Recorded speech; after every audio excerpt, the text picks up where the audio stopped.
Жаңы мэр болгонума бир жумадан өттү да, бир жумадан бери ушул жерге келем. Такыр курулуш токтоп турат да ушул жерчи. Курулушту ушул боюнча таштаганыбыз болбойт. Мурда башталган чоң долбоорлорду жанагы финансы булактары жок. Токтоп калган долбоорлордун бардыгын улантышыбыз керек. Өзүбүздүн күчүбүз менен болсо дагы муну бүтүрүшүбүз керек. Анткени бул мына жол тыгындарын азайтканга өтө жакшы жардам берет мына. Бул жактан келип мына түз эле бул жакка бурулуп отурбастан Амир Темурга чейин чыга берет ошондочу. Мурда эми ушунун бардыгын жанагы төшөгүнгө карап бутуңсун дегендей кылып пландап кылыш керек болчу, бирок эми башталып калды. Ошто ушул башталган жанагы чоң долбоорлордун бирөөсүн дагы токтотпошубуз керек. Каржы булагы аныкталбай туруп башталабы, кандай болуп башталат, эми башталып калды. Эл күтүп атат. Монтип жанагындай кылып чыла кылып монтип таштап койгонубуз болбойт. Могу жерден мен жанадан бери көрүп атам, адамдар өтүп атат, башка кылып атат. Монтип топурак кылып, чыла кылып жамгыр жагына таштап койгонубуз болбойт эми. Ушул ишти бүтүрөлү, финансы булактарын табабыз.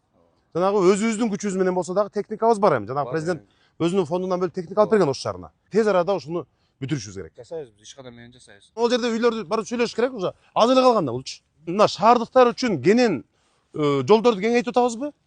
Жагымдуу шарттарды түзүп атабызбы? Ага мамлекетке, элге керек болуп атат. Аны элге туура түшүндүрүш керек. Үйлөрдү мурдагыдай эле ошол жердеги снос боюнча иштерди улантабыз биз. Мына үйлөрдү Мухаммед сүйлөшкүлө, сүйлөшсөңөр жок дебейт. Башталган иштин баарын улантып бүтүрбөсөк болбойт.